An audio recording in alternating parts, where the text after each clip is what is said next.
France, 1918. For 4 years, cameramen from around the world risked their lives to film these images.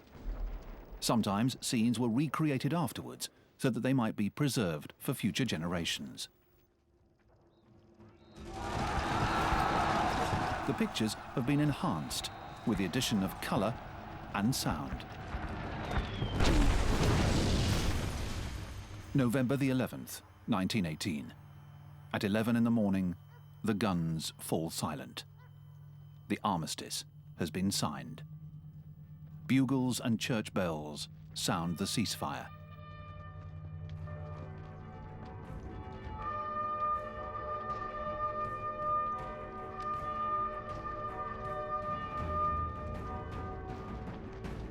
Moments before, a Canadian, Private George Lawrence Price, was killed.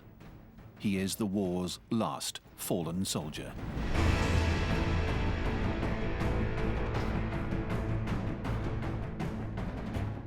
From 1914 to 1918, nearly 80 million people were plunged into war.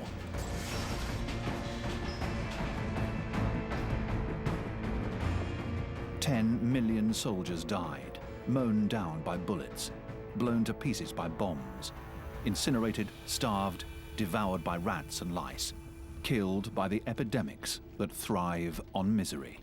20 million more were wounded. What lunacy led so many to war? The Austrians, Serbs, Russians, and the Germans. The French with their colonies. The British with their empire. The Italians, the Japanese, the Turks, the Americans. The survivors can count themselves lucky.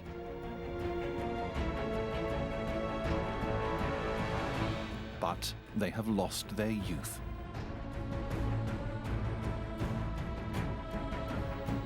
Or their face. Or their sanity. How did the world unleash this fury?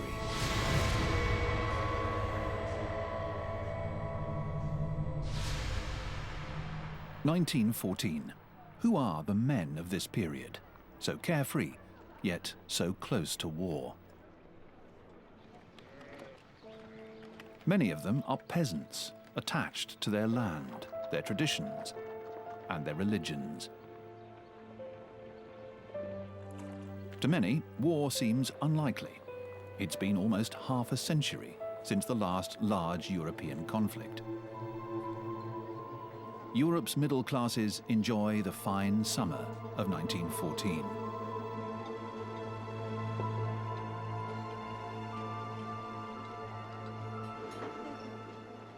Vienna, 1914.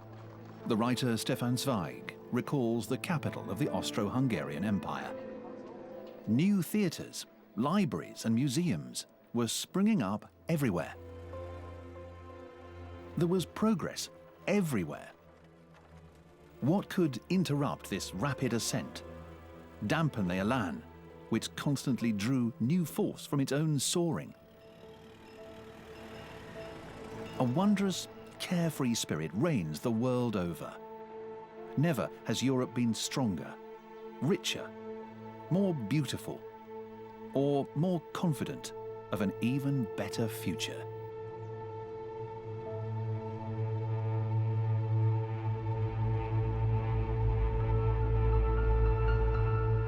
It is still the belle époque of the early 1900s, the beautiful age of optimism and peace. But not for all. Workers put in twice the number of hours of today, yet they earn half as much. Many women earn far less.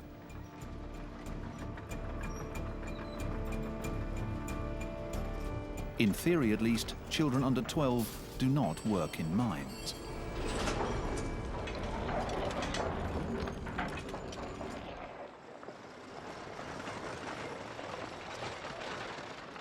In France, the socialist Jean Jaurès gives a voice to the working class. He is worried.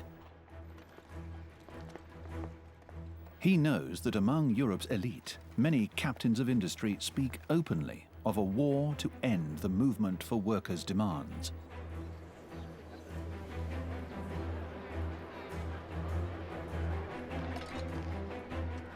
Jaurès writes, "Your violent and chaotic society, even when it pretends to seek peace, carries within it war, just as rain clouds carry the storm." The arms race is good for business. The great European powers prepare for war. Their endless military service trains men to be ready to fight. War and death hover over the planet.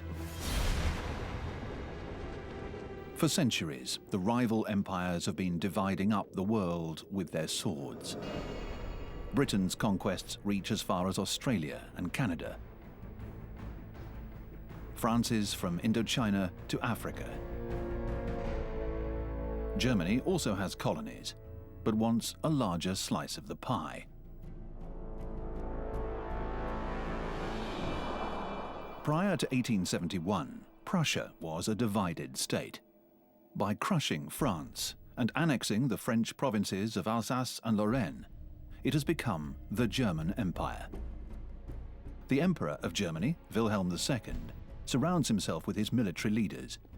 He orders the building of a navy that will rival that of Britain.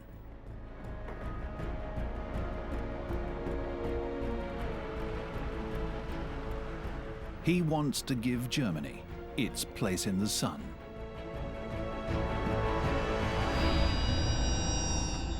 For Wilhelm II, the United Kingdom has been a threat ever since it formed the Triple Alliance with France and Russia. As a result, Germany feels surrounded and thus vulnerable. Its only true ally is the Austro-Hungarian Empire, an amalgam of smaller nations which has been reigned over for 60 years by Franz Joseph I.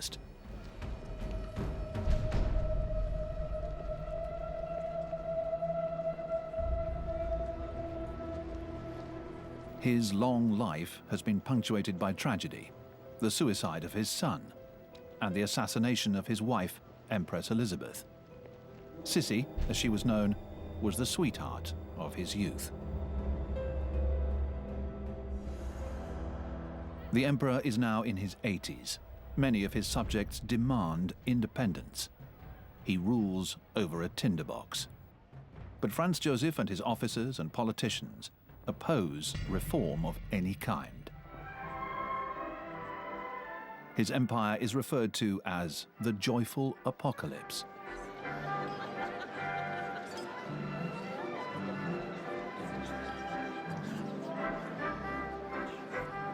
The waltzing and festivities continue unabated, as seen here at the marriage of Princess Zita of Bourbon-Parma to the emperor's grandnephew, Karl.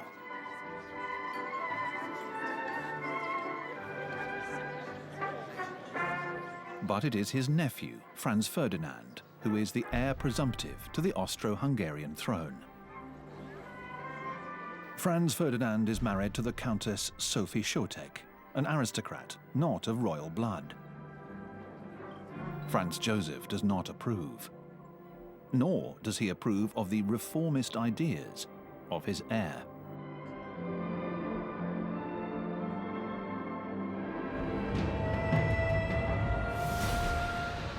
One name echoes like a scream across history.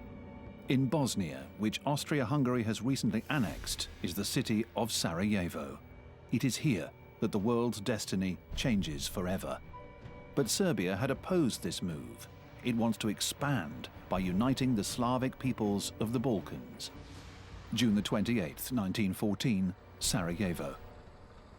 Franz Ferdinand, the heir to the Austro-Hungarian crown, together with his wife, has just escaped a first assassination attempt.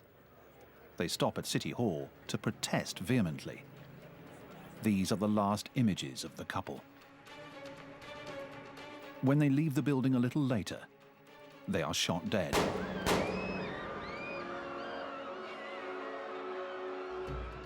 The assassin, Gavrilo Princip, is a 19-year-old Bosnian nationalist. It was the Serbians who provided his pistol.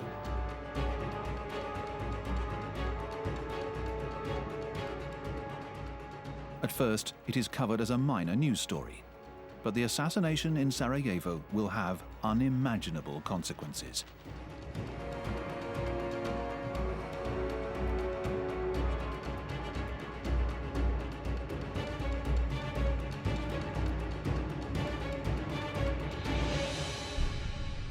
In Britain, alongside the Thames, the future queen of the mystery novel Agatha Christie, then just 24, notes, "When in far-off Serbia an archduke was assassinated, it seemed such a far-away incident. In those countries, the people were always being assassinated." Few in Britain paid much attention to the black hole of Europe, known as the Balkan powder keg. 2 Balkan wars had left 200,000 dead.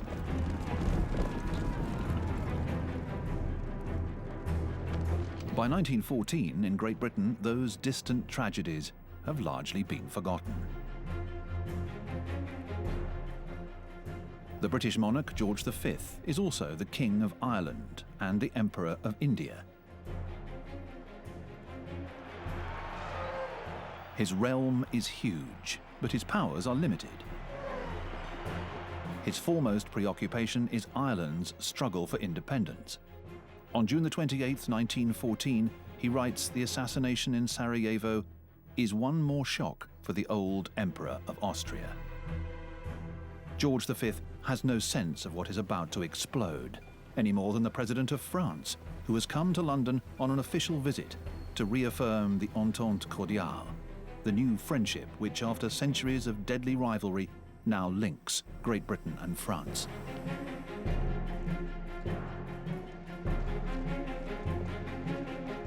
The French president, Raymond Poincaré, may be a moderate, but he comes from the Lorraine region that Germany annexed, a region many in France now dream of reconquering. July 3rd, 1914. With the funerals of Franz Ferdinand and Sophie Chotek, the countdown to war begins. Austria's generals have long sought an excuse to subjugate Serbia. They cannot prove the country is responsible for the Sarajevo assassinations, but they manage to convince their emperor. The Austrian Chief of Staff declares, "We must rid ourselves of the Serbs, for they are forever biting the heel of the empire like snakes." But such a stance overlooks Russia, protector of the Slavs. St. Petersburg, the capital of the Russian Empire, is the seat of Tsar Nicholas II.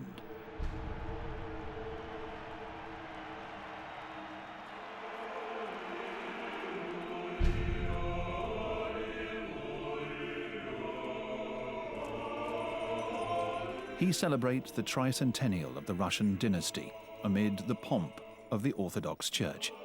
Parading alongside him are Tsarina Alexandra and their son, Tsarevich Alexei. Close behind are their 4 daughters, the Grand Duchesses Olga, Tatiana, Maria, and Anastasia. In 1905, Russia lost a war against Japan and experienced its first revolution.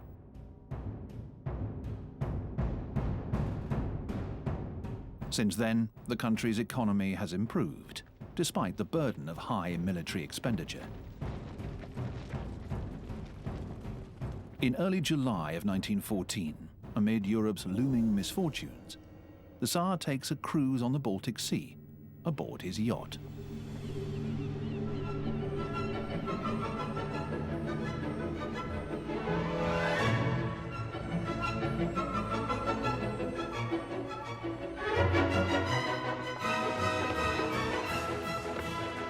Despite these images of carefree gaiety, there is a deep sense of insecurity. Peace is under threat. And so is the Tsar's dynasty. His heir, his only son, the 10-year-old Tsarevich Alexei, is a hemophiliac. His blood does not clot. The slightest injury could prove fatal. His hereditary illness comes from his maternal great-grandmother, Queen Victoria, who carried the gene. At the time of her death, Queen Victoria's descendants occupied many of Europe's thrones. The Europe of kings and emperors is one big family. The British sovereign George V and Tsar Nicholas II are cousins and could be taken for twins. The German Kaiser is also their cousin and the Tsarevich's godfather. Peace should reign in the family. But in each country, strong nationalist factions see war as the opportunity to finish off a dangerous rival. And the assassination of Franz Ferdinand, the heir to the Austrian throne, is, for Wilhelm II, the most serious threat of all. An attack on the divine right of kings. Wilhelm II had often hunted with Franz Ferdinand. The Archduke was part of his world. And for the Kaiser, a naive and impulsive man, the assassination is nothing short of sacrilege.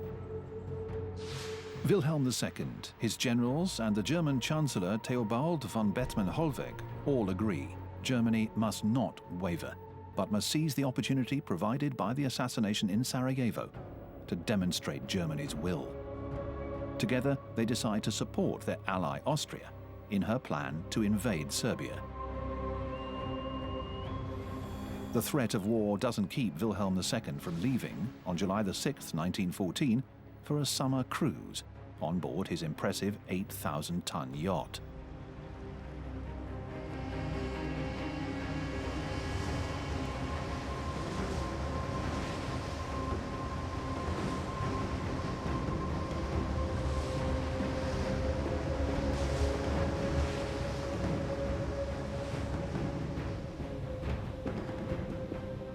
Wilhelm is publicly confident that the conflict will not spread. He says, "It will all be over in a week. The Tsar won't enter the war because Russia is unprepared, and its ally France has no heavy artillery."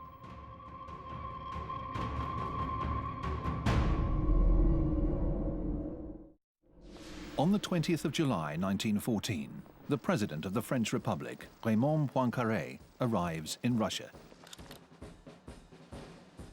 Poincaré, a secular Republican, has no qualms about supporting an absolute monarch and profoundly religious man like Nicholas II. The visit had been planned long ago. With the crisis, the timing is perfect. Poincaré wants to assess the solidity of the alliance and the readiness of Russia's army.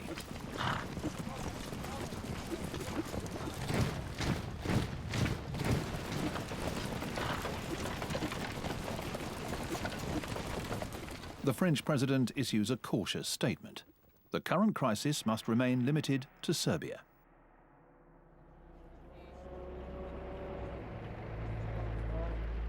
But as France's leaders prepare to return to Paris, the government cancels all leave for military personnel and calls all generals back from holiday. The Austrians prepare. On the 23rd of July 1914, the government in Vienna sends Belgrade an ultimatum saying that its imperial police should be allowed to investigate on Serbian territory. Belgrade answers back. Serbia is not a province of the Austro-Hungarian Empire.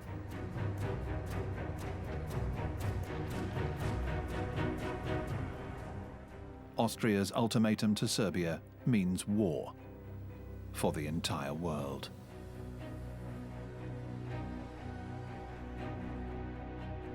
The President of the United States, the Democrat Woodrow Wilson, is an intellectual and a pacifist. He wants to preserve America's neutrality. He says, I want to keep the United States out of a European war. In Canada too, fear of war is headline news.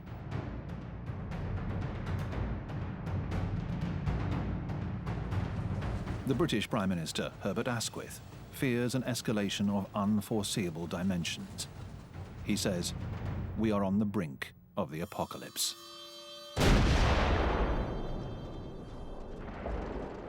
Austria-Hungary declares war on Serbia.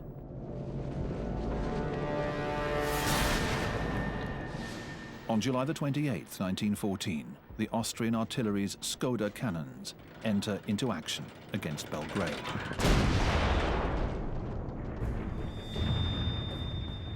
And Russia, in accordance with its alliance with Serbia, sends its troops to the Austro-Hungarian border.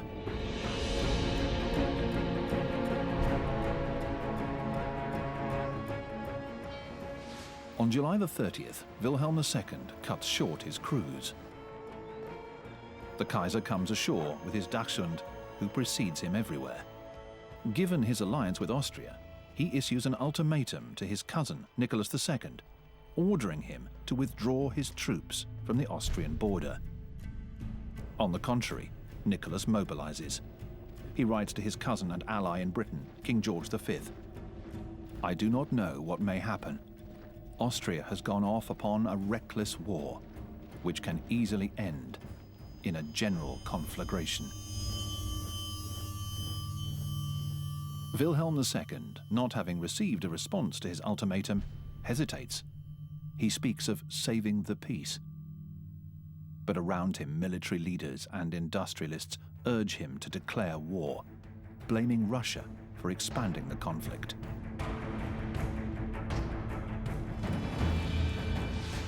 On August the 1st, 1914, Germany mobilizes and declares war on Russia. These young German recruits examine the contents of their infantry kits, which include the indispensable extra pairs of socks.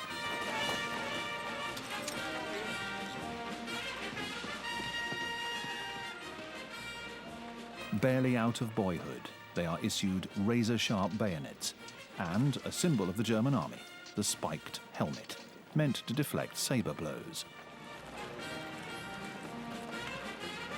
Most are eager to defend their threatened homeland. As the future writer Ernst Junger notes, "We had come from classrooms and factory workbenches, and a few brief weeks of training had bonded us into one large and enthusiastic group."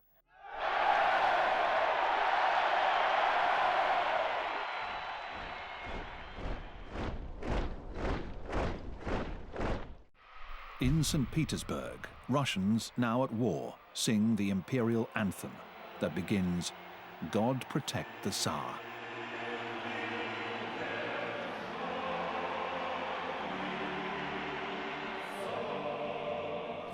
The French ambassador is present. He writes, "The Tsar is overcome with emotion. His people have invested him with a divine mission. He is the absolute master of their bodies and souls."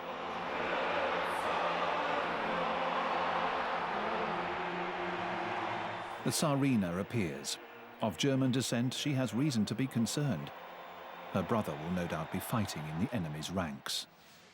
August the 1st, 1914. Les Halles, the legendary food market, the heart and soul of the French capital, is in mourning.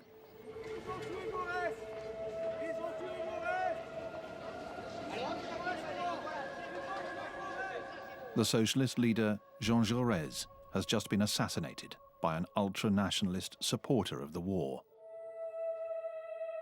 Pacifism's leading spokesman, Jaurès had tried to convince German workers to refuse to fight. He had predicted, "At a time when we are threatened with murder and butchery, there is but one hope of saving the peace, and that is for the proletariats to join ranks. Workers of France, Great Britain, Germany, Italy, Russia, let us implore these millions of men to unite to dispel this horrible nightmare."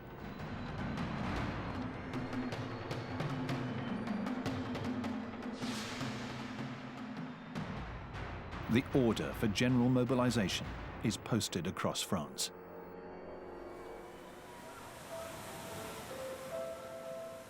On holiday in Brittany, Louis Maufray, a medical student, describes the moment. It's a fine late summer afternoon. I hear the tiny bell of the cathedral, ringing insistently. Everyone stops. We have understood. The women weep.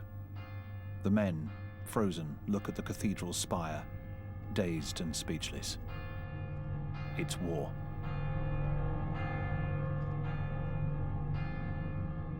In the distance, we can hear the bells of Viviers, Mondol, Carfontaine, and Bagué-Morvan. It's heart-wrenching.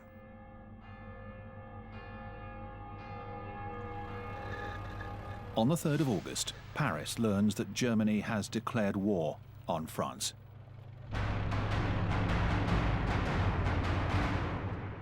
Jaurès is buried, and with him all hope for peace. In Germany, France and Russia, workers rally to defend their homelands. In France, Poincaré christens this triumph of the nationalist forces the Sacred Union.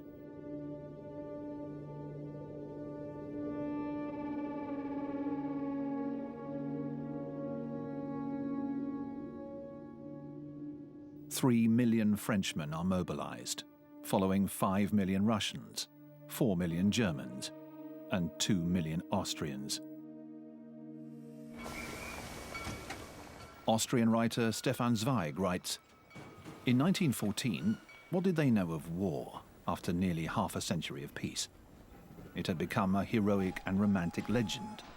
People saw it through the perspective of their schoolbooks and paintings in museums. Brilliant cavalry attacks in glittering uniforms, a resounding march of victory with hardly any victims, a wild, manly adventure, a wonderful and exciting experience. That is why they shouted and sang in the trains, carrying them to the slaughter."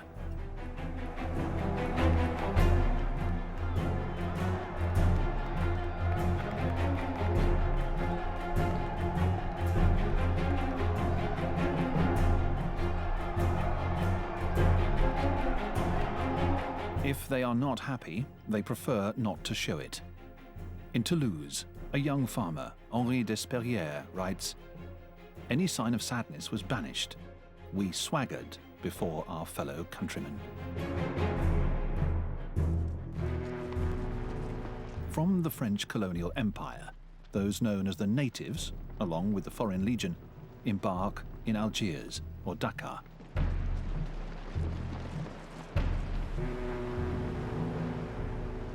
On boats almost as crowded as the slave ships of the past, dancing for the camera, they sail towards a world of the unknown.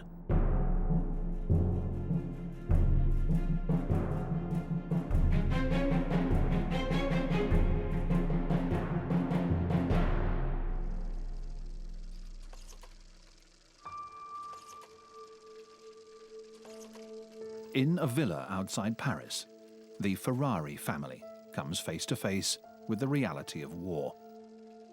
The men have been mobilized, as have all Frenchmen between the ages of 20 and 48.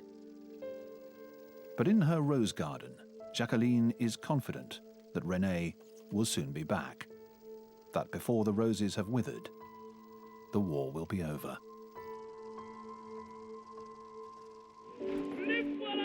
These farmers, off to defend their country, expect to return before the harvest is over.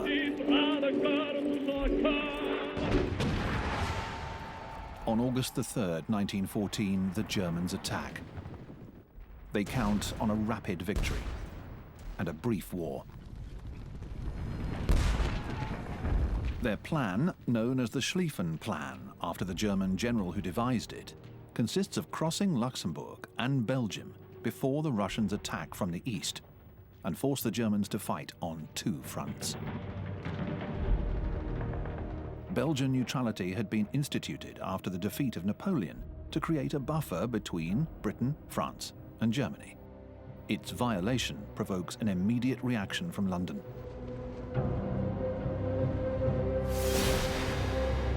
Britain declares war on Germany. August the 4th, 1914. In London, King George V says, "It is a terrible catastrophe, but it is not our fault. Please God, it may soon be over." The German High Command calculates that the British won't have time to reach the continent. The Belgian campaign will be over very quickly.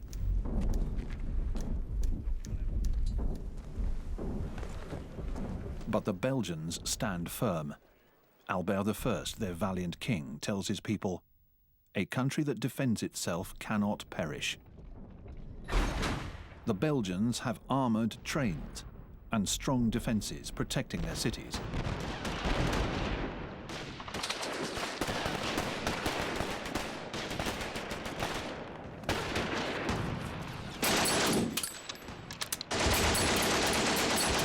For the Germans, it is an unpleasant surprise.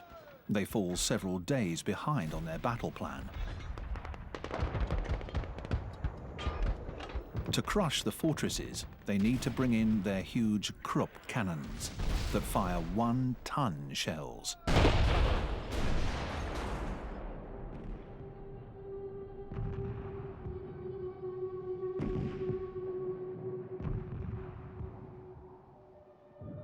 So the Belgians destroy their train tracks by crashing their own locomotives into each other.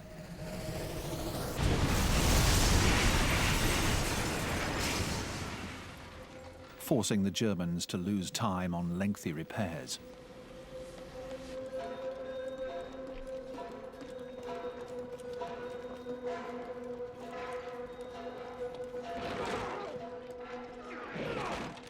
While the Germans mark time in Belgium and the Russians prepare their offensive, the Austro-Hungarians, who expected to punish the Serbs in a week, are stopped in their tracks. The Serbs prove to be fearsome adversaries. After 2 weeks, the Austrian death toll has already reached 25,000. And the Serbs celebrate their victory. For now.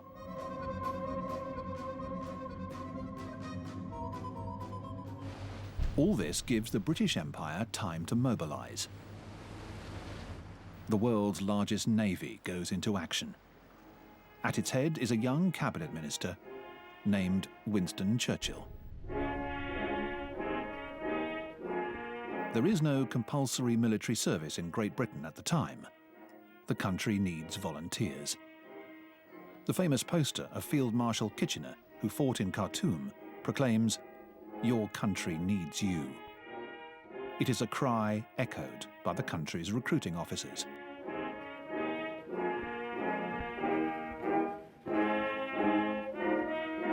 The modest British army of 100,000 men expands into an expeditionary force of 1 million soldiers, drawn from the Empire's huge reserves. In Canada, these recruits kiss the scriptures and say their prayers, thinking about the long sea crossing that lies ahead.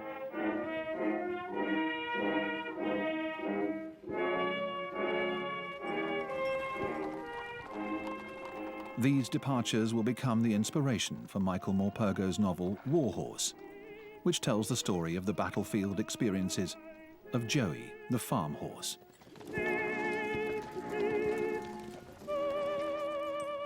Joey had the misfortune to be chosen because he was judged sound as a bell, fit for anything, cavalry or artillery.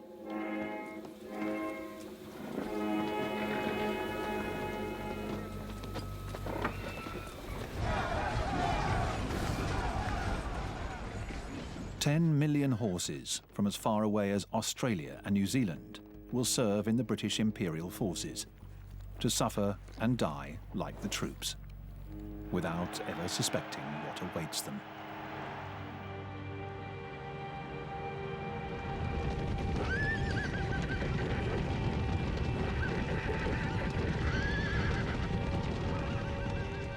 Many of the horses are not even broken in.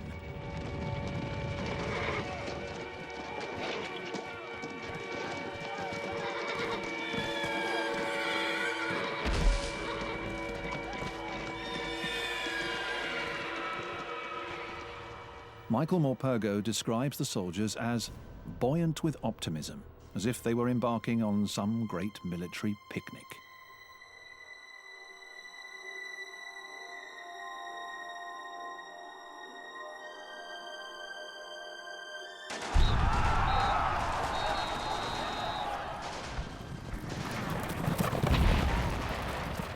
Joey, the farm horse, and his cavalrymen quickly discover the reality of war. The first casualties. The first German prisoners. And the Belgians, so courageous to the end.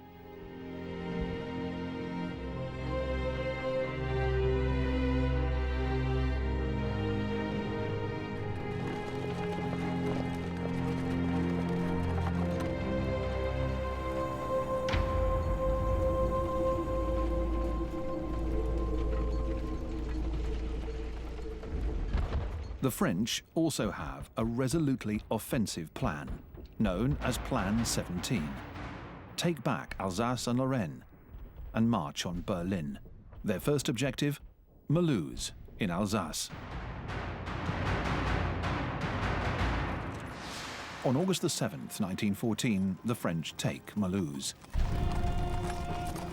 This triumphant parade is staged for the newsreels.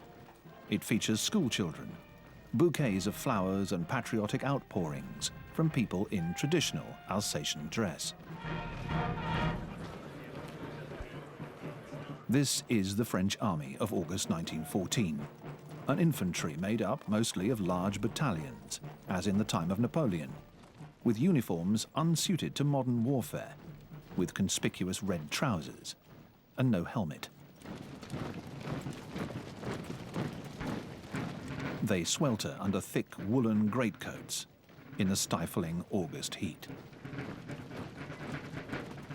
They must lug a heavy haversack and the famous Lebel rifle.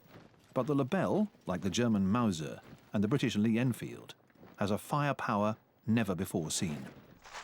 These repeating rifles, with a range of over 1,200 feet, consign the bayonet charges in closed ranks to the past.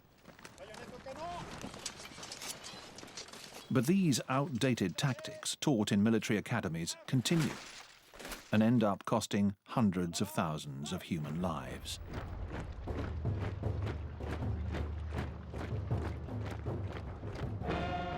Three days after the filming of these scenes, the French troops are driven out of Mulhouse by a counter-offensive. The Germans then turn their machine guns on the local populace, whom they accuse of committing hostile acts towards the Kaiser's troops.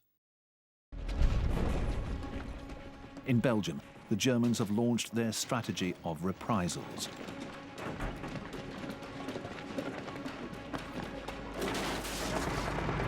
The Germans are afraid of civilian marksmen. Their atrocities escalate. Anyone captured who is believed to be a sniper is shot.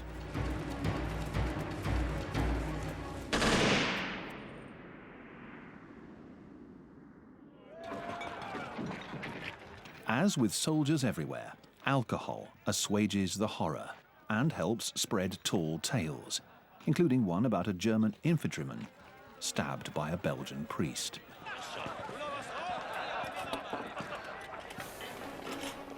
Fear of reprisals causes hundreds of thousands of civilians to flee. Belgians, French and British accuse the Hun of terrible atrocities against the innocent.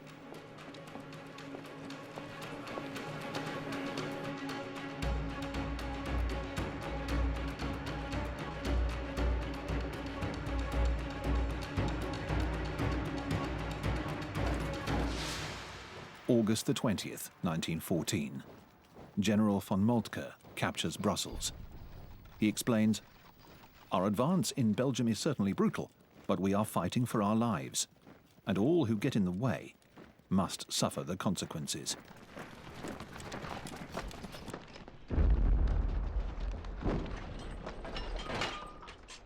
The Germans destroy historical monuments. They lay waste to Louvain and burn its medieval university and irreplaceable library.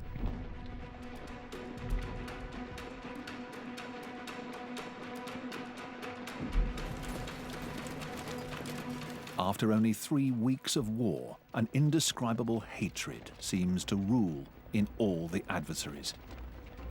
In Belgium, a French cavalryman writes, "I enter a house, climb the stairs, and discover a German pig relieving himself in a drawer full of delicate lace. I shoot him. He dies in his own filth." Everything has been ransacked. The lowest instincts have awoken in these Germans.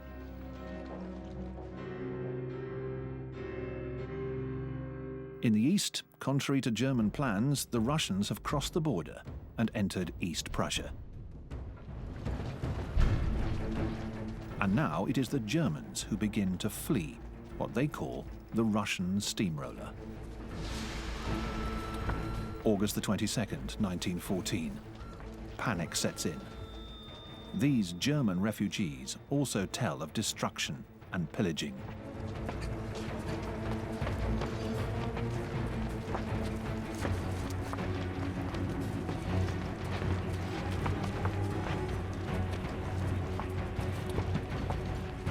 People are afraid. Uncertainty reigns. Kaiser Wilhelm II vacillates between despondency and martial enthusiasm. His paranoia worsens. He insists, Britain, France and Russia have agreed among themselves to wage a war of extermination against us.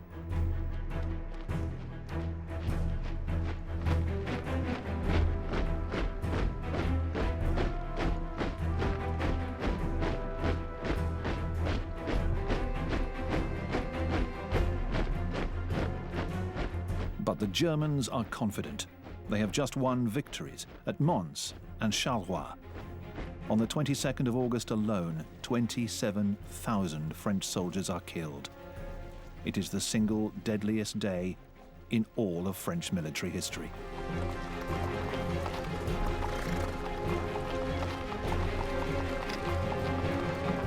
Wilhelm II addresses his subjects. Wir werden uns wehren bis zum letzten Hauch von Mann und Ross.